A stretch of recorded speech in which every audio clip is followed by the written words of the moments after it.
What's up, everyone? Thank you for stopping in for another episode of My Two Cents. I'm going to be doing a reaction video today of this cat called Marquett. Um, I don't know what to reference him as, other than just a YouTube personality. Um, and he's going to be having a debate with Mysonne, who I know. He's a '90s rapper. Got into some trouble back in the '90s. He did some time. Went away. I'm not sure what year. I think it was probably towards the late '90s or whatever, '97, '98, somewhere around there. And when he came out, became a bit of a social justice warrior. And I'm gonna start it up and first of all, like, subscribe if you can. I appreciate it. It'll help the algorithm. It's going to be a little bit of possibly like a long video, so you might have to take it in chunks, you know. But I'll appreciate if you could stomach through it. I believe the actual whole interview is 2 hours and 21 minutes. I obviously can't play 30 minutes of it without saying anything, because I don't know, it might get hit copyrighted. So periodically I'm gonna chime in, and I don't know, I'll see how much we get through it, out of the 2 hours and 21 minutes. So I'm not too sure how long this one might go, but thanks a lot for checking in and chiming in, and we're gonna get started. Here we go. It's the one and only, it's the big homie, your favorite YouTuber's favorite YouTuber, Fax Kellerman, the idol of James Bond, Marquett Devon Burton, the saint and the sinner. And today we have a fine guest here. We have Mysonne. I'm going to yield the floor for the gentleman to introduce himself. For those of you who might not be familiar, I yield the floor. How you doing? My name is Mysonne. I am a hip-hop artist and an activist. I've been a hip-hop artist. It's a little bit of a strange introduction for yourself. The saint and the sinner. He's already coming off as a character, if you ask me. And what's up with the two-tone suit? All right, let's keep going. Artist for over 20 years. I was signed to Def Jam Records. Then I got incarcerated in the year of 1998. I was signed to the late, great Chris Lighty. I ended up serving 7 out of 7 14-year sentence for an armed robbery, that conviction that I never actually committed. Came home in 2006, started to continue to pursue my rap career. But I also came home with a new knowledge of understanding that only black and brown people were pretty much populating the prisons, and I had to understand why, because a lot of us have been taught wrong. We have been taught that there was some type of honor in being in prison, that there was some type of rite to passage from being in prison. So I wanted to come home and dispel those myths and stop young black boys from going into prison. So I started to change the message in my music, and along the way, in that time, there was a couple of situations that pulled me into activism, like the death of Trayvon Martin.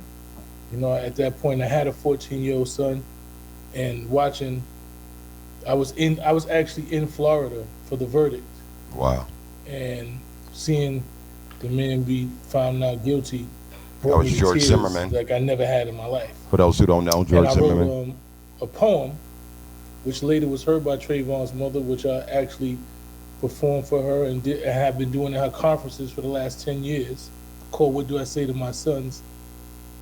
And then, which actually pushed me into the final stage of activism, was the death of Eric Gardner, when he was choked to death by Daniel Pantaleo in Long Island, in New York City. And that was the first protest I actually went to, where over 500,000 people were in the streets. And then I started to utilize my passion with my purpose, because I felt activism and just speaking on behalf of what's going on in our community was more my purpose, and music. Wow, that's what's up. I mean, he was in the gutter with the movement, so to speak. He was in it, in the thick of it, and big respect for the certain things that woke him up. was my passion. So I combined both of them. Currently, I have an organization called Until Freedom. I'm the founder of a worldwide initiative called Boycott Black Murder. I'm also the founder of an organization called Raising Kings. I appreciate that. It's a very thorough and meaningful introduction and accurate. And that's one of the reasons I thought this might be a worthwhile conversation. So often I talk to people who haven't done a damn thing. They've not lived any life and they've not served people. So I think I personally will enjoy this. The audience, you're here to watch it. If you have any comments or questions as we go through, please do use the information below. I want to show you guys what sparked this conversation. I trust we can have this conversation like gentlemen. As the gentleman shared some of his background, I know that he's been in many environments where respect is at a premium. So I think this will be a very polite conversation. Let's go ahead and show you guys the background on how we came to have this conversation. And then we're going to go ahead and get into it. Here we go. All right, so I'm going to play you guys the clip and then we'll read through the comment that was made. I think you actually had a few comments. I only saw the one that you, or rather I only read the one you replied directly to me, but I'll check out the other one because I saw your name on there. But let's see if we can get this played from the beginning. In the audience, if you'd be kind enough to populate an Alpha 1 into the chat to confirm that you can hear the video as it plays. A black family. So some people say, oh, you don't understand, you're well off. I'm like, look, man, I really came from the mud. Like I was poorer than the other poor kids because my mom was on dope when I was a young boy. My father was in prison doing 10 for selling dope. So I really come from the mud. And one of the things I have to admit is that, well, damn, if you can still afford to use drugs while you on SNAP, maybe if they took away the SNAP, you'd use that hustle you used to purchase those drugs to cover the basics. Just maybe. Warning sign right there. Warning sign. Why would he say if they took away your SNAP, that hustle that you have for getting drugs, you might be able to use it for something positive? What does the SNAP benefits have to do with any of this? That SNAP benefit, little do he know, is feeding his stomach. Warning sign already early. Just check that. Walk with me if you will. We'll continue. And if not, if you're actually in a tribe, you know, we'll be forced to take care of each other. There'll be necessity. They say necessity is the mother of invention. What we need to invent is the black family because it's currently dead. So, of course, my heart... Okay. Another warning sign. Exactly what the hell does he mean the black family is dead? Already. These are some conservative sounding talking points that I'm already picking up early, right? Walk with me if you will. Take away the SNAP benefit and claiming the death of the black family. I have no idea what he's talking about. I have a black family that I came from and produced. So exactly what the hell is he talking about? Dangerous. Dangerous already. Let's continue. Goes out to people who are struggling, but I think mostly they're not struggling as much as they think they're struggling. And SNAP has destroyed black families. So some people say, oh, you don't understand, you're well off. I'm like, look. SNAP has destroyed black families? Are you out of your mind? SNAP benefits, if anything, pulled many black families out of some poverty.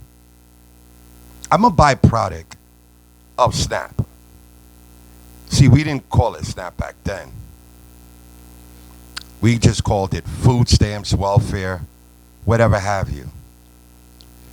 But thank God to that social program that existed in order for my grandmother to feed our family. And he said that that destroyed the family? This cat is already on bozo time. He's already on bozo time. Let's proceed. Man, I really came from the mud. Cool. So that was the actual video. We'll discuss later what was actually said in the video because some people have erected a straw man that they're arguing against. But first, let's look at the comments that were made, particularly by the gentleman. I'll let him read his if the characters are big enough for him to see, but I'll read mine. The gentleman can read his, and then we'll go from there. Thank you for the platform, Willie D. And shout out to Willie D, by the way. I wrote, sad to see some black folks arguing for government benefits, subsistence, instead of trying to figure out how we can really thrive. We shouldn't want SNAP. We should want wealth and power. Anyone who wants to discuss on live, DM. Okay. And you want to read that one? You able to see that? I said the government gives more benefits to billionaires than it does poor blacks.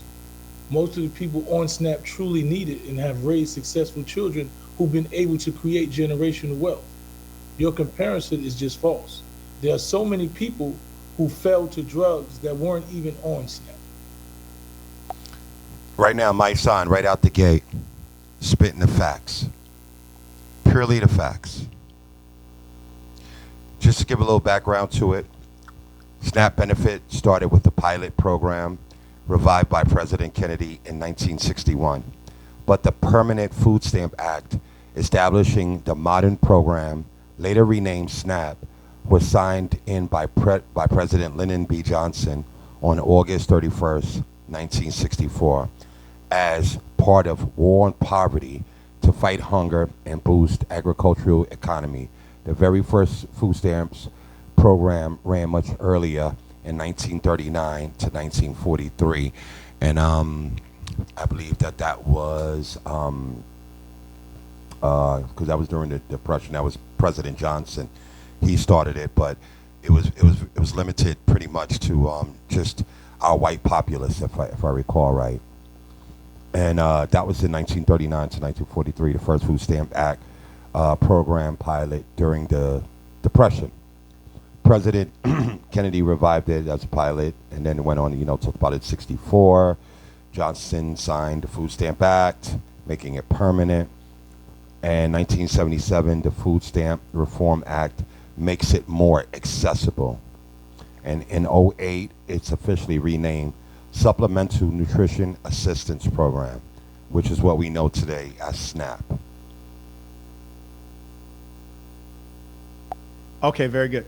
And you had another comment. We'll address that one later. So we'll just start with this one. And I got a bunch of screens up here, so do forgive me. But I want to make our faces larger, and we'll take it piece by piece. So I'll engage the rebuttal right here. I got my pen and paper out too. So the government gave more benefits to billionaires than it does to poor blacks. Now, right there, we agree there. Oh, absolutely. In fact, I would forward the idea that the government is a tool of the wealthy, and that's mostly what every government is. So there's that. So are we agreed that the government is a tool of the wealthy? Yes. All right, fair enough. All right, so we're on the same page there. So carrying on to the next point, the gentleman writes, most people on SNAP truly need it. So just a little follow-up, just doing some research while I'm on, and I was asking in Google, has welfare pulled people out of poverty? The AI overview said, yes, government welfare programs, including cash aid, tax credits, like EITC, the Earned Income Tax Credit, that's what that is, and non-cash benefits like SNAP, significantly pulled millions of people, especially children, out of poverty, dramatically reducing poverty rates beyond what the private economy achieves alone. That's facts. Let's proceed. That's not even the whole sentence, but that's the first piece, which I actually disagree with that. And so I think we have a fundamental disagreement there. Tell me more. Also, one follow-up, census.gov. It says government assistance lifts 45.4 million out of poverty in 2021. Okay? 45 million people out of poverty.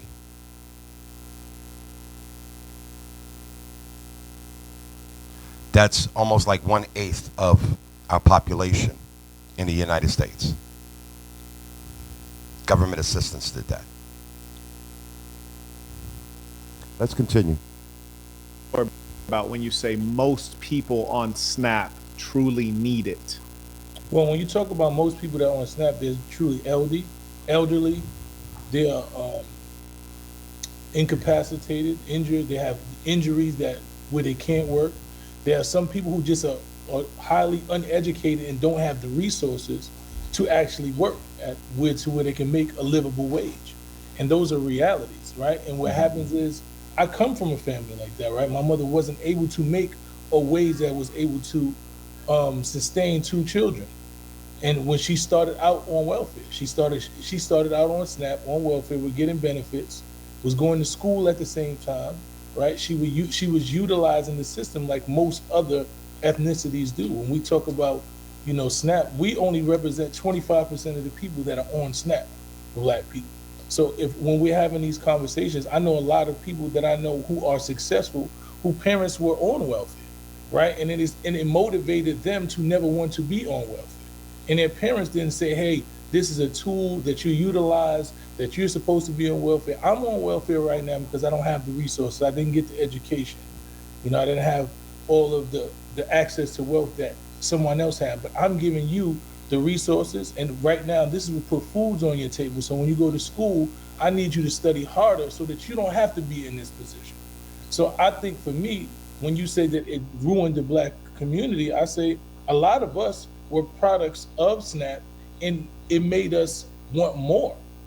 I know there are a lot of people that I know that in college who graduated top of their class, who parents came from welfare. Even if you look at athletes, Facts. most of the athletes, they'll tell you their stories where their parents didn't have anything. They started out on welfare. They had cheese sandwiches. They were on the cheese lines. They were getting the butter. They were going to free lunch, free dinner. And it motivated them to do more than their parents did, and their parents did the best they could. So when you say that it destroyed the Black community, I just don't believe that in full. Did I say that SNAP destroyed the Black community? Well, Yeah, pretty much in a nutshell. The message is that SNAP is destructive to the Black family and the Black future. And I'm saying, what did you say? That's not. Those weren't the words. Sure, we'll play it back. We'll play it back.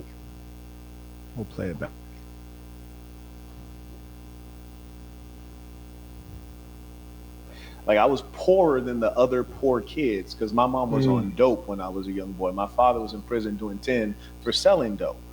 So I really come from the mud. And one of the things I have to admit is that, well, damn, if you can still afford to use drugs while you're on SNAP, maybe if they took away the SNAP, you'd use that hustle you used to purchase those drugs to cover the basics, just maybe.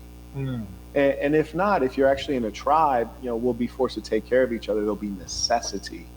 They say necessity is.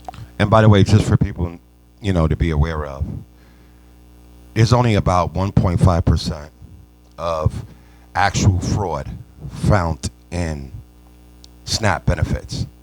So when you hear all these people talk about all these people are abusing the system and they're using it and it's a fraud, 1.5% of fraud is found. That is probably one of the most efficient government systems ran. One of the most.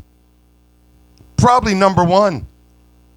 You only got 1.5% of fraud going on. Private businesses would masturbate themselves to get that kind of equivalence. 1.5%. So when you got these fuck nuts running around telling you about the quote unquote back in the 80s, President Reagan would say welfare queens and abusing the system, and that's dog whistling towards Black and brown folks that are on it. Stop falling for that. Stop falling for that bullshit. Stop falling for when people like this idiot sitting here, Marquett, telling you that this has destroyed the Black family, when if anything it's done, it's kept the Black families together. It's kept food in the bellies of a lot of young Black children. And this idiot is suggesting that it did harm to us. Mother of invention. What we need to invent is the Black family because it's currently dead.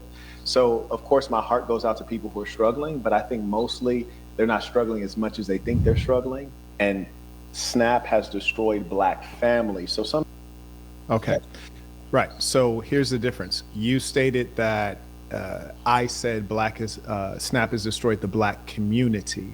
Okay, black family. I said Snap has destroyed the black family, and those are two different Black things. family Number and one, black there's no such community thing is as the not the black fucking same? community.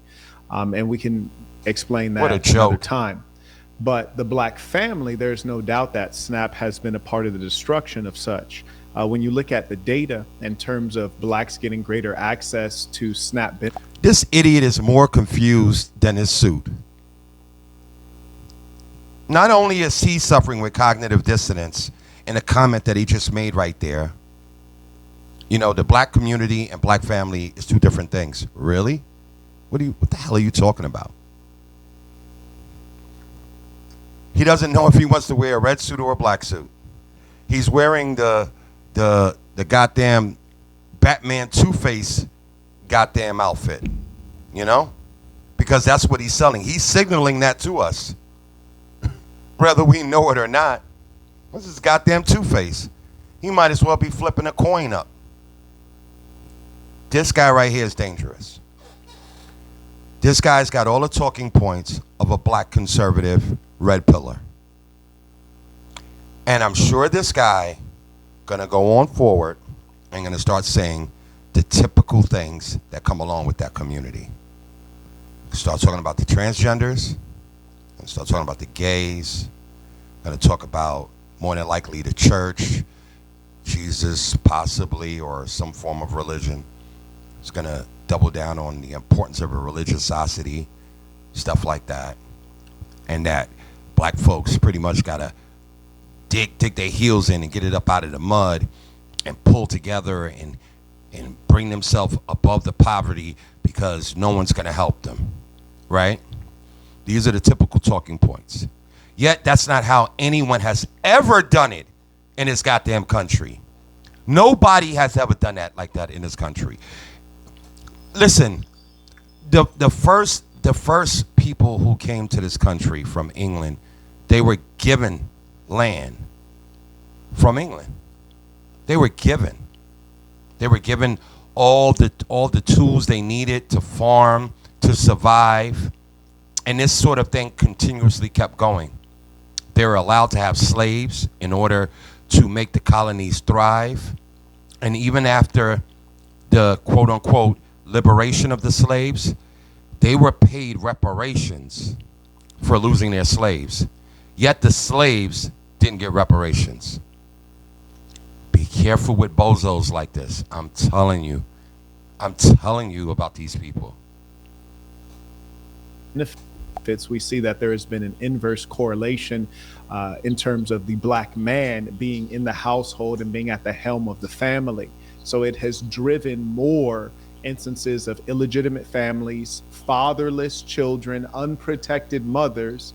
And in fact, there's a study that points out that while on SNAP benefits, a woman is less likely to actually get married. And then when that same woman gets off of SNAP. And trust me, this guy is a misogynist. I could tell that too. Add that also to the list. He's got the stink of the red pill all over him. Like, I could see it 1,000 yards away. Real talk. Anybody that knows me could tell you, like, I'm a whisperer with these type of people. I know these fuck nuts. I know they game. I know they talking points. I know what they're gonna go to, and I annihilate them at every turn. I love having discussions with cats like this. I'll set them straight. And if it got to get to that, stomp their ears together. Benefits, the likelihood of marrying shoots up. And that's because the government has been positioned where the black man would have been. So it's destructive. And I'll ask you this. Do you think that the short term is more important in general, or the long term is more important? Which would you say is more important? It's always the long term. Always the long term. We agree there. And my discussion, my ideas that I share, the system of thinking that I promote, and the revolution that I'm currently waging is for the long term. And there can be no birth without pain. The truth of the matter is that, did you know there was a time when black women had a higher marriage rate than white women? but now it's flipped around. And both are increasingly becoming single mothers. But the fact of the matter is, it can be directly tied to those SNAP benefits we call them today, but before we just used to call it welfare. And that's been the destruction of the black family. Well, I think what we're correlating is two different things. I think the black family, right? I think what I realized, right, that throughout history and me listening to women, just having conversations with the black women, there was a time where there was a family unit that wasn't really secure. That woman was staying out of desperation. There was no love, there was no unity. There are black children that were born in households. There was no love, that they didn't even see passion between parents. There are black children that said that they wish that the parents that they had probably would have been separated, because the mother staying out of desperation because she didn't have need didn't create or foster love in a family. Wow, he's spitting right there. And this is what a lot of conservative men don't like, because these guys are sickos. They want to think that women are property, and that when they marry this woman, the woman is not allowed to leave them. They're only allowed to leave the woman, right? And what Mysonne is spitting right there is that when these women had the ability to start having some form of stable finance coming in through welfare, and will be able to survive if they decide to leave that man that may be abusive to them. See, before, the marriage rate was so much lower. I mean, the divorce rate was so much lower, because women were staying out of the necessity of survival for them and their children, as opposed to staying in a situation that's productive for their children and their own safety, right? So they endangered themselves by staying with this volatile man, because where else was they going to go? How else were they going to feed themselves and their children? So a lot of women suffered like that before welfare became a thing that was able to help empower them to go on their own and get away from maybe an abusive situation. And my son's speaking to that right now. And that's a real thing. But you have red pill men, these conservatives, they're all the same. So they're interchangeable, those terms. Conservative men, red pill, they're all the same fucking thing, right? So you would always see that they're going to always want to position themselves to say how the marriage rate has declined in the black family over time, and SNAP is the reason. The marriage rate and the divorce rate has elevated throughout every race in this country. So what the hell are you talking about?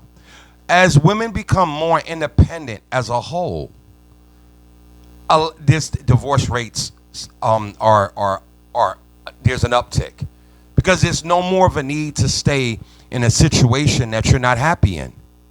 And why should you want your woman to be in a marriage with you and she's not happy with you because of the way you may be treating her?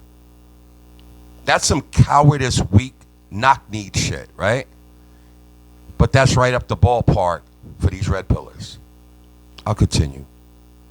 I think what happened now, and because I can say that accurately, because I know parents, when we were on welfare, my father didn't have a job, right? But what he did was he went to get a job to get us off of welfare. I think that any man who loves his family is not leaving his household for SNAP benefits. I know that there's this ideology and this myth that black men left the house because you couldn't be in the household because you couldn't get the SNAP benefits. But my father would leave when the welfare person came. He would leave, put his little stuff in the corner, and when they came, he came back. And what he did was he made sure he left the house and he went and got a job until we didn't need welfare anymore. He didn't abandon his family. Now that's the one thing that I despised about how the welfare system was operated. Unfortunately, there is no perfect system, right? And I do believe that, and because you would have like the face-to-face meetings, and sometimes they would do the drop-ins. I remember that, and they would check to see if there was a man in the home, or case may be, someone there that they could pin to, take care of the child, so they could just cut them off the system. And I do believe that that was something that was done typically to black and brown families in particular. It was to wage war against them, because obviously more white people were on welfare, and still to this day, when welfare first started, I mean, it was a initiative program that assisted and pulled a lot of white people out of poverty, right? During the Great Depression, but it was limited pretty much to them, right? And then as it became something that all citizens could, make use of, then they started realizing, okay, how can we not help them, so to speak, right? So they started putting in these parameters on what could get you thrown off of welfare, and having a man, quote unquote, able body in that house that could, as far as they perceive, could work, should be enough for them to have to take care of you and your child, even if that child didn't even belong to you. That's the way they looked at it, and I do believe that they predominantly focused on black families with that, and that was extremely wrong. He didn't abandon his wife. He didn't abandon his children. And most men of honor and any level of integrity that I know didn't leave his family for SNAP benefits. There's no man who loves his family that just leaves his family for SNAP benefits. So what I think has happened is there were families that probably were broken from the beginning, because there was a hierarchy. I have conversations with men. Like you had a conversation I seen on your conversation, where there was a man saying, if we could have a conversation and you say something and you sound like a man and I hit you in the mouth, I didn't abuse you, you just lost the fight. And that mentality is toxic. And no woman should have. Oh, my son, you hit me with this white liberal female talk. I didn't say it's toxic masculinity. I'm saying that mentality. I don't. Bingo. See? It's white liberal female talk. He's using that as if that's some sort of derogatory slur to hurt my son. And you would hear a lot of black brothers now, don't want to be coined like a liberal. That's an ugly word. I know what liberal is, right? But I want to give everybody the correct definition of what is a liberal, so we could read it together, so we get a understanding. We learn together, and you tell me if you think this is a bad thing.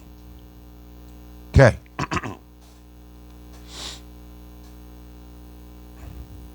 Liberal refers to a political party philosophy centered on liberty, individual rights, and consent of the governed, emphasizing freedoms like speech, personal anatomy, and limited government, though its meaning shifts from classical minimum state to modern active government, justice, equality. In common usage, especially in the United States, liberal often means favoring social progress, government intervention for fairness, and supporting minority rights, contrasting with conservative focus on traditions. Do you see what that is? Because liberalism is typically fighting on the side of stepping in, the government stepping in on unfairness being hurled at people of color, minorities. So why would you be anti-liberal as a black person?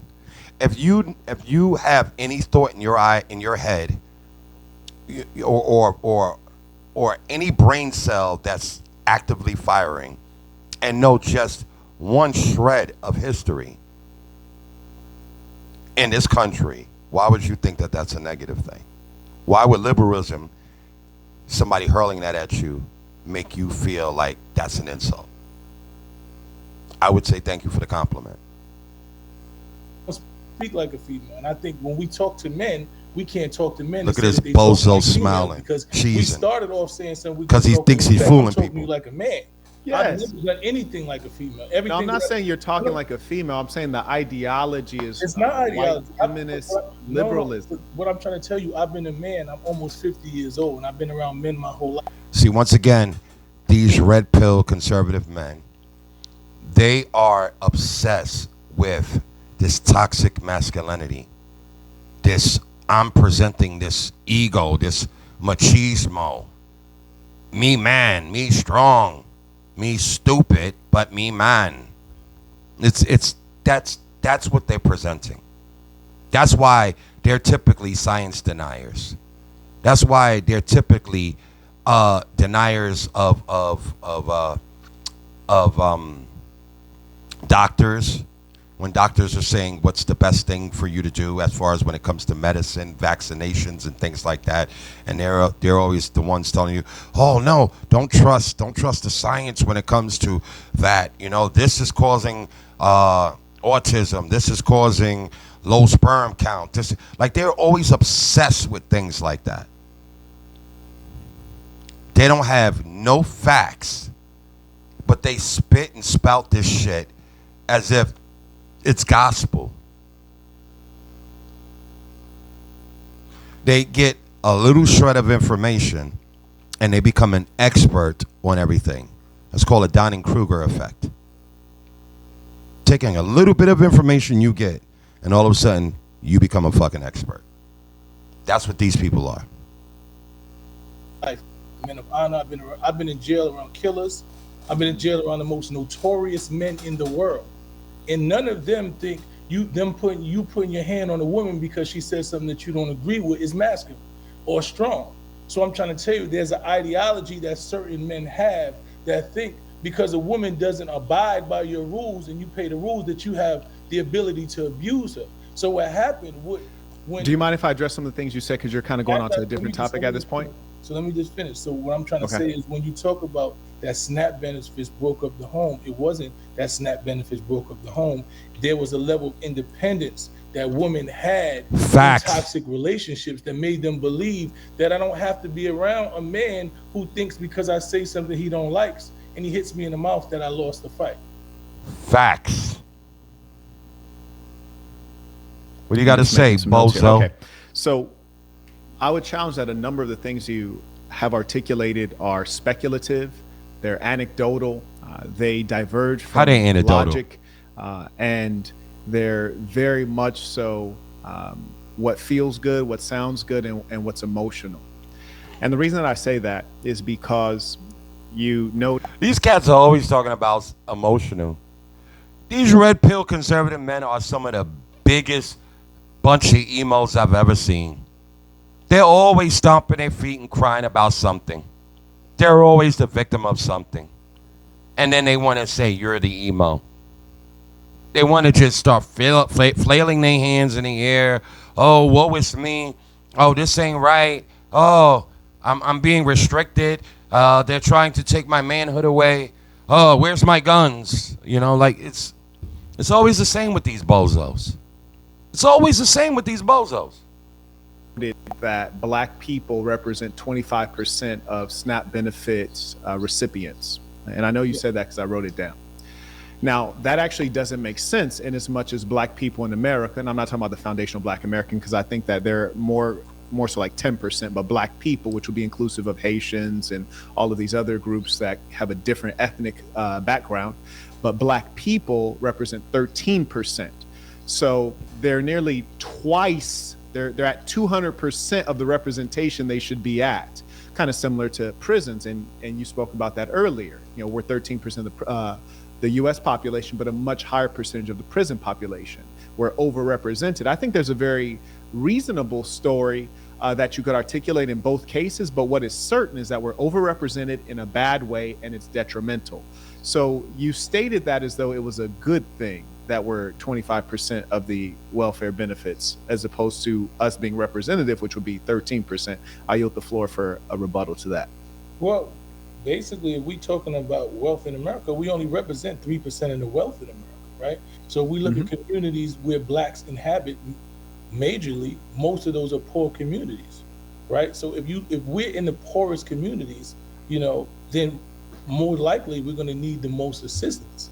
So the fact that we only represent 25% of it, and everybody represents more than that, the whites represent about 40% of it. I'm just looking that up. African Americans, as far as in receiving SNAP benefits, we're in a range of 26 to 29% of the recipients of that particular service. And they represent 70% of the population, and they represent 83% of the wealth, right? So that there's also a correlation. So what happens is when you look at the other people who are on SNAP benefits, they've utilized SNAP to their ability, right? If you look at the Jewish population, they are one of the highest, also a high population on SNAP benefits. They utilize the housing of the SNAP benefits.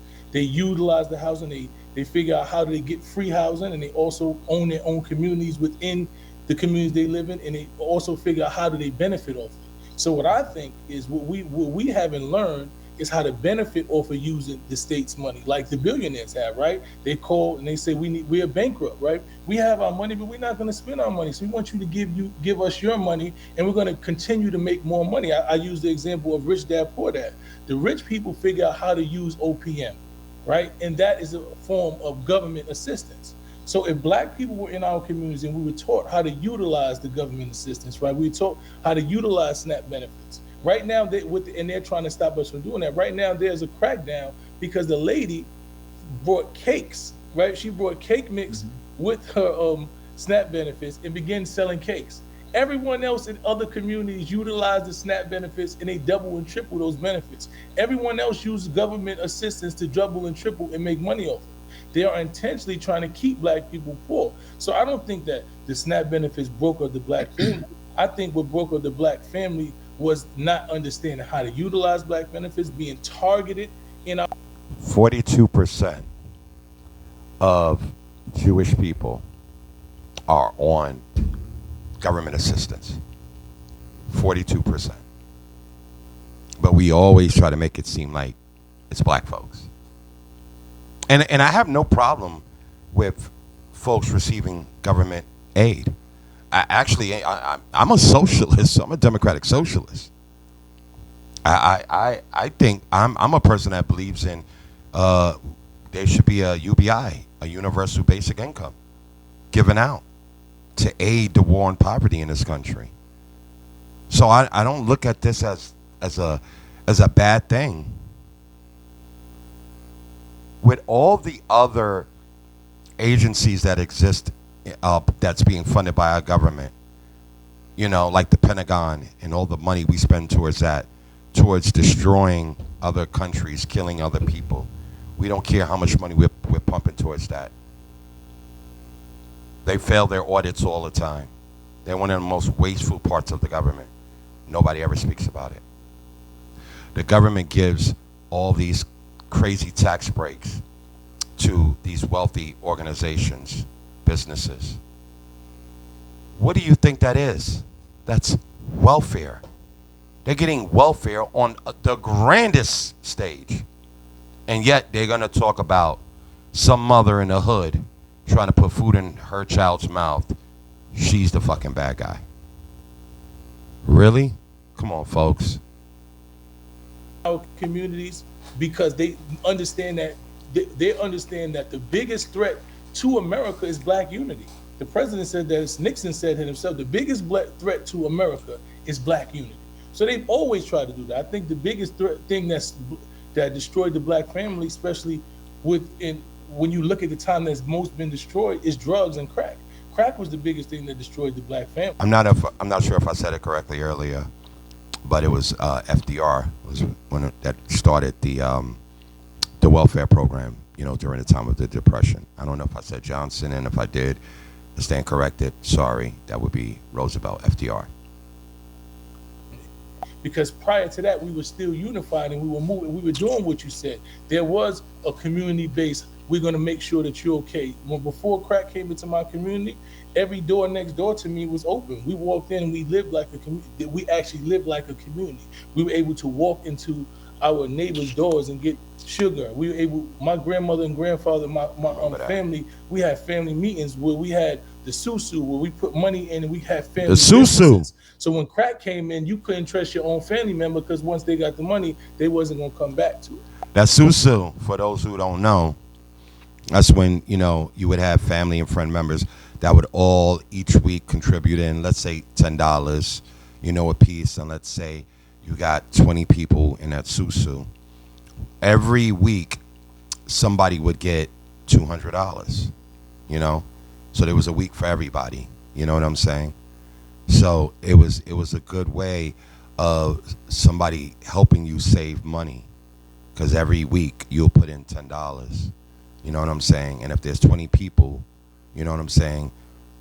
By the time that 20th week rolled around, you had $200.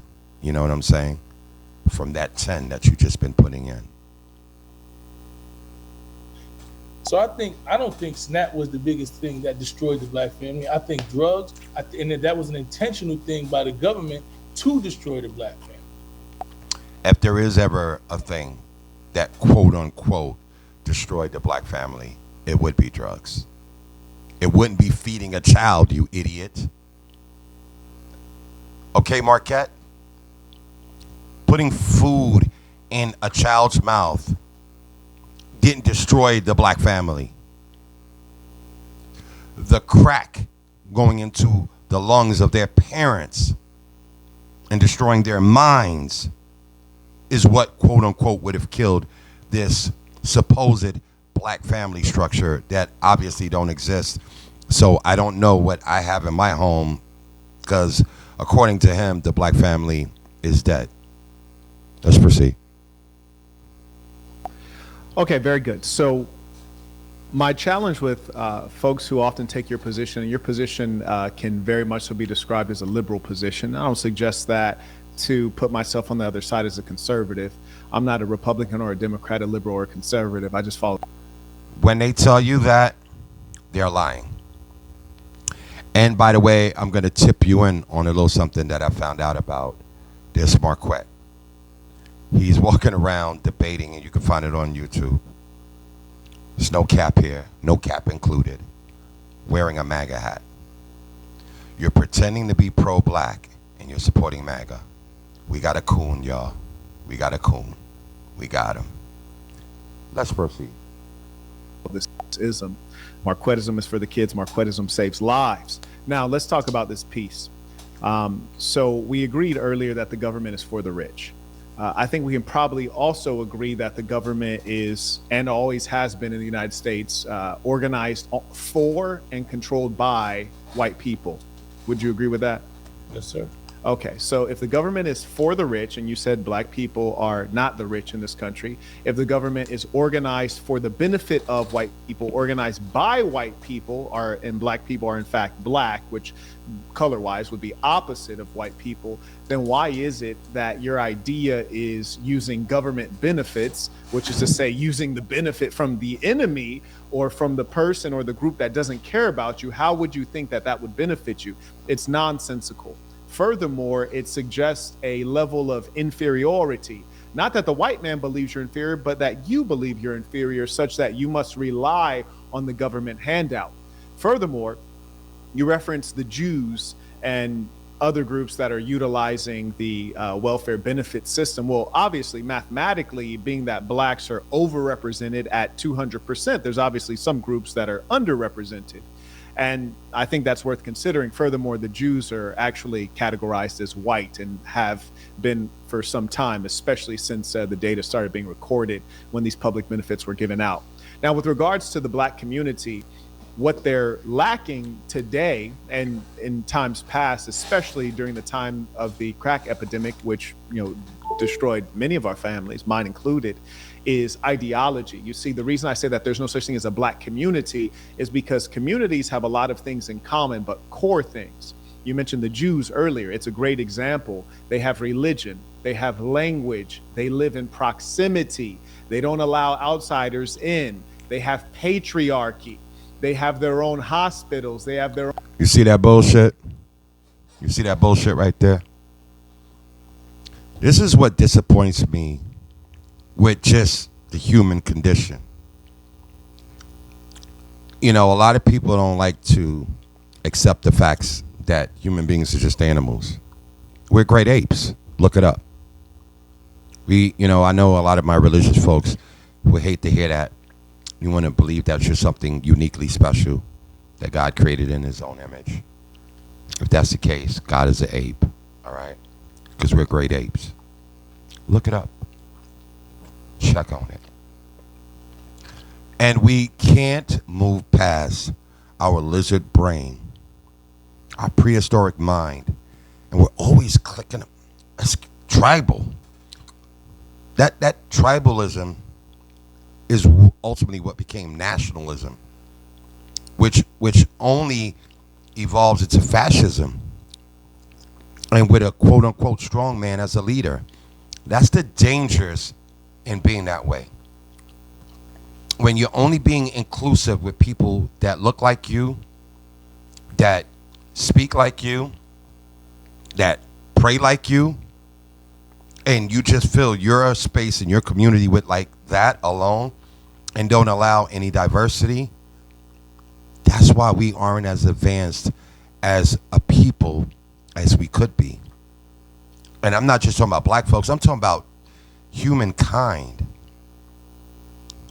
We got to stop this way of thinking. It's disappointing.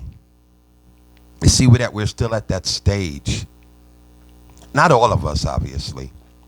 But we got a bunch of these troglodyte, knuckle-dragging idiots promoting this bullshit, and you have young men being propagandized by this nonsense.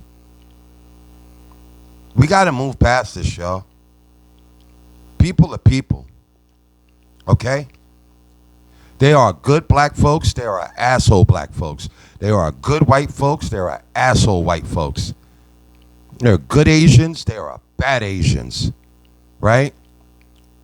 There are good Arab folks, there are bad Arab folks.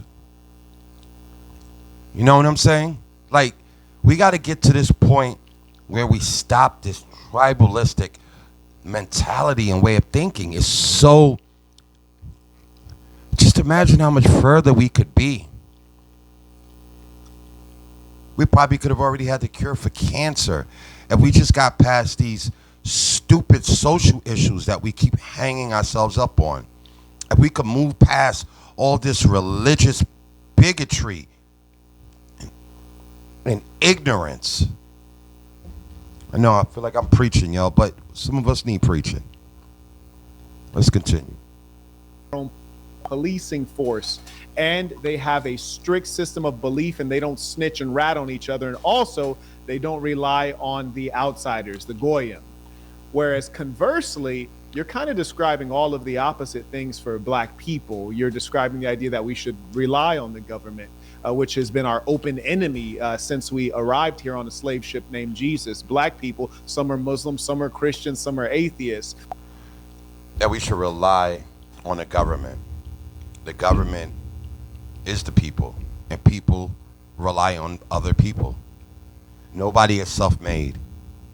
That is a very ridiculous talking point. Nobody's self-made.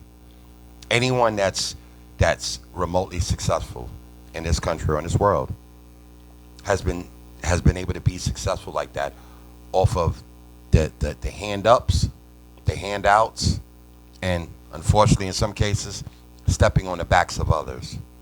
Nobody is self-made. That is one of the biggest lies. That's why I always laugh when I hear idiotic Republicans talk about pulling yourself up by your bootstraps. Complete joke. This guy's talking about not wanting handouts, yet he's up here on YouTube, and I'm sure he's begging for super chats and donations. He gets very, very, very liberal and socialistic when it comes to that.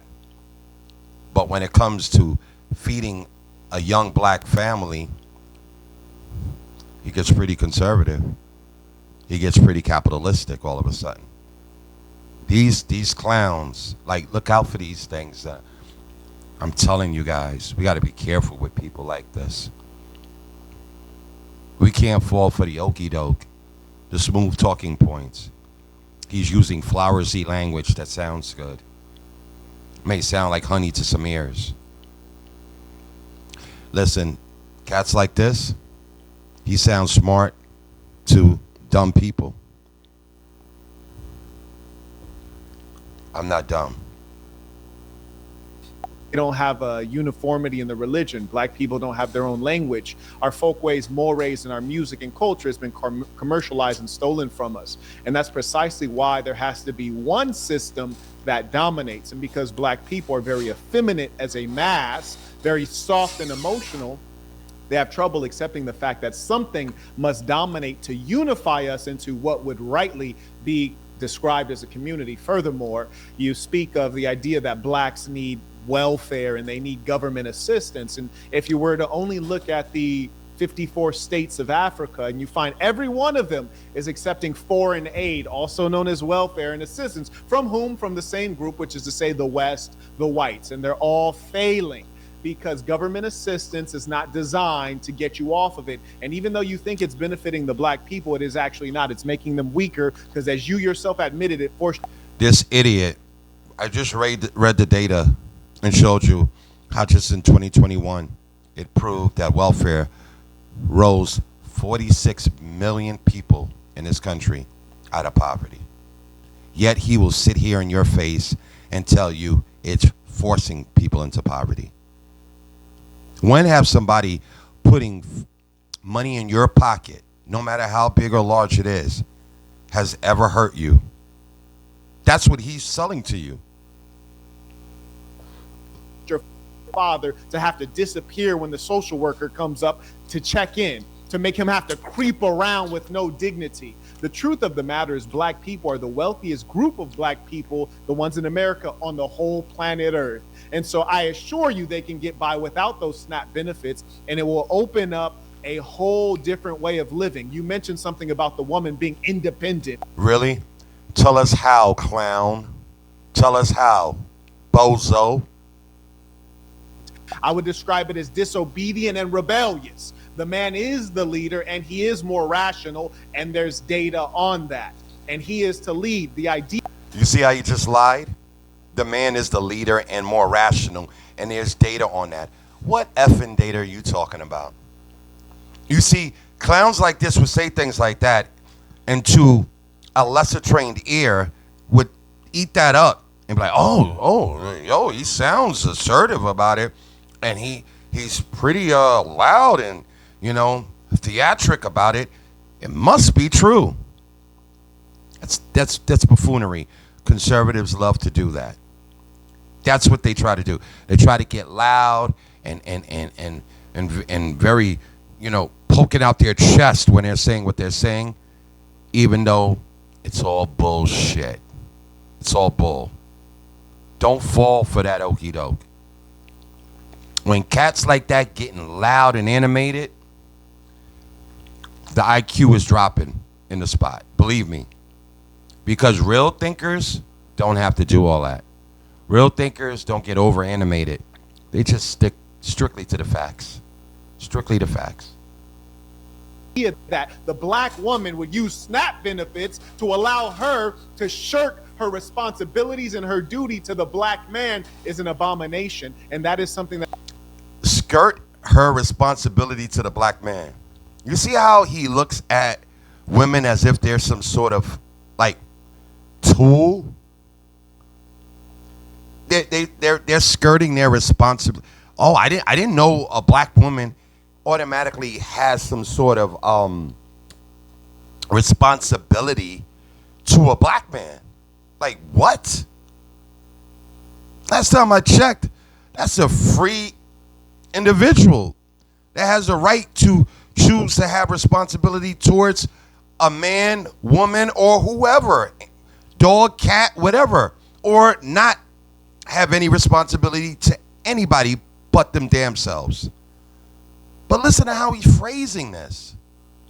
You could see the misogyny, the toxic masculinity oozing all out. This cat is a clown.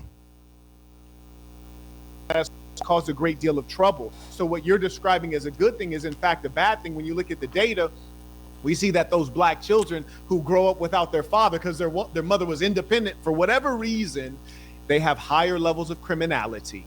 And you were locked up with a lot of them. They have higher levels of mental illness.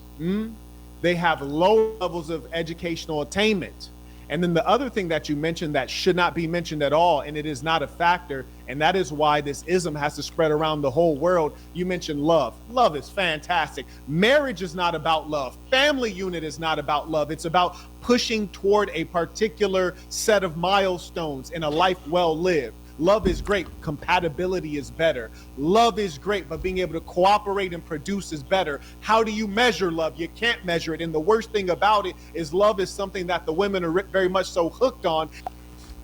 Said very well from a person who has probably never felt love. That's a person. When a person talks like that, I feel that you're dealing with either a psychopath or sociopath, right? They lack empathy.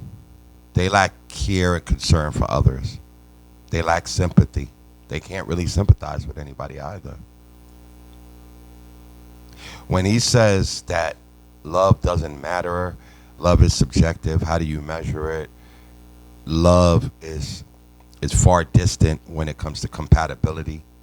Like, are you crazy?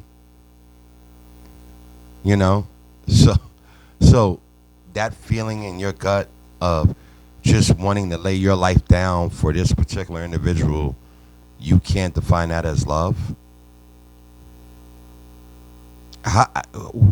What is love to that guy?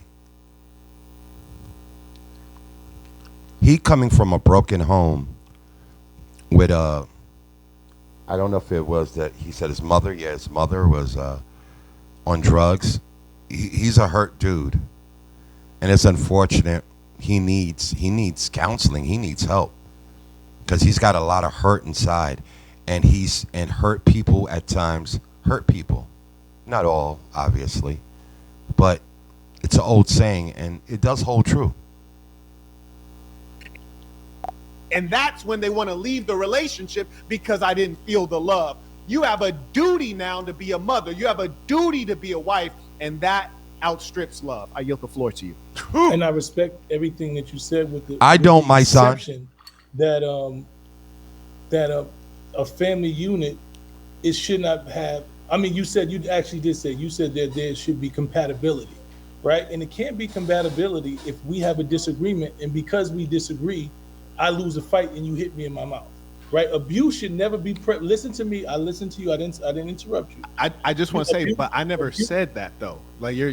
I don't want people listening to you thinking like I said that. Well, you agreed with the person who said it. You made a full statement. I watched the video, and a man explained his verbatim that if I say something and you say "shut up, bitch, nigga" or whatever, and I hit you in the mouth, I didn't abuse you. You lost the fight. Because you use terms that would be deemed fighting words, right?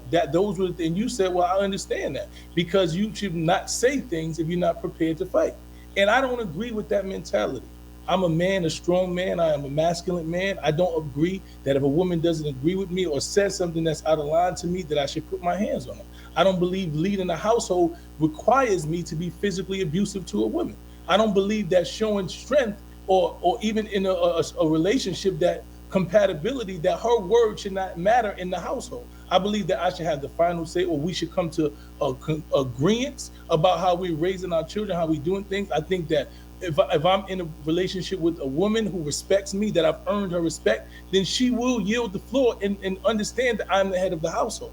But there are a lot of men who are not men. They are merely males, and they only have control in their homes. Right? They don't even have control in their homes. Only way they have control is because they're physically stronger than women and children. So they go into those homes and they beat and they harm women and children, and they don't produce strong men. They don't produce strong women. They don't have partners. They have people who are in fear of them. And I believe that for years, that's how a lot of our when you have conversations with elder women, there are elder women who said, I wasn't in love, I wasn't in compassion, I was in fear. And I lived in this relationship out of fear. right? So no woman or children should be in a household where they're in fear of someone who is supposed to be the head of their household. There should be a unit.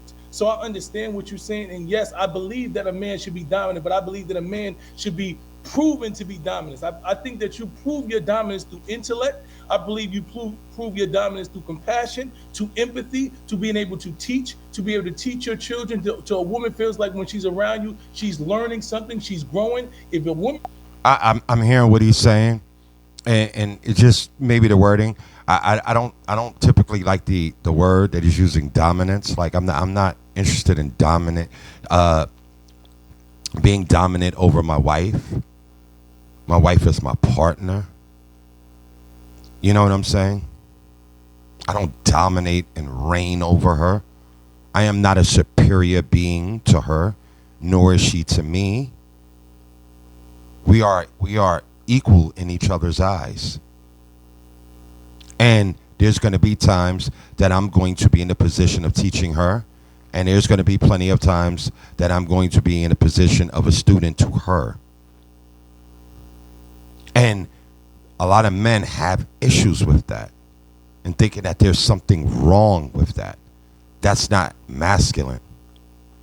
I don't think most men understand what masculine is. Masculine is just a social construct that we made up. There's nothing scientifically proven what's masculine.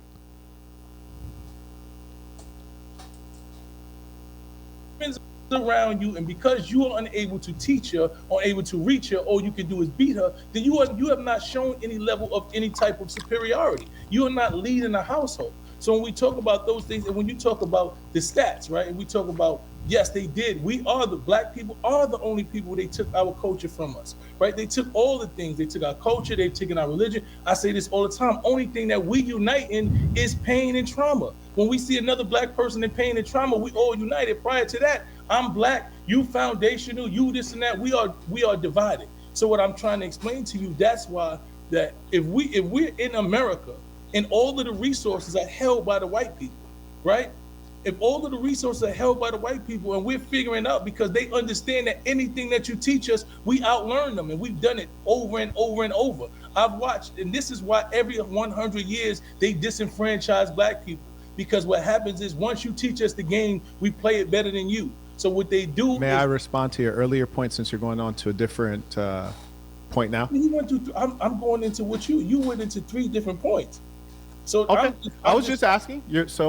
Carry on. To what you said. You was talking about how we're divided as a culture, how we don't have a culture, how we don't have religion. So I'm explaining to you what happened. So they know that we don't have religion. So what happens is, now that we start to build our culture, we start to come back in congruency, we start to be united, and they see that united. This is right now, there's a reckoning. This is a reckoning for what Obama did. People say Obama, the president, didn't do anything individually for black. He did. What he did was inspire and motivate more black people to be professional, to be strong. They seen black people in positions of power. So black men said, I can own things. I can be the president. I can be the president of Fortune 500 company. And they began to do that. Black women did the same thing. So as they see that, now you see the reckoning to where they trying to rewrite in America. So I understand what you're saying, but I also want you to understand that this government owes black people.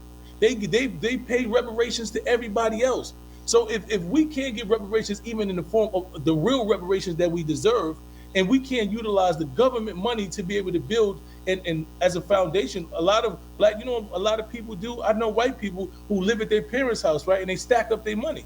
They say, okay, we don't have enough money right now. We're going to put our money, and we live at our parents' house for 2 years. And what happens is, after those 2 or 3 years, after they lived off their parents, they go buy their homes and they create a foundation. So I think that if black people were taught that that's what we should be doing with the government's money, instead of trying to say, don't take no handout. No, everybody else is taking handouts, and they're utilizing it, and they're benefit from it, and they're growing. So why shouldn't black people do the same thing? That's a mic drop moment. That's a mic drop moment. Marquett is getting his ass torn out the frame right now. Marquett is just saying a bunch of words, trying to sound like an intellect. But he is getting his ears stomped together, verbally. He's verbally getting his his pussy cheeks clapped right now, so to speak. He's getting clapped. Mysonne is dropping facts on his clown's head.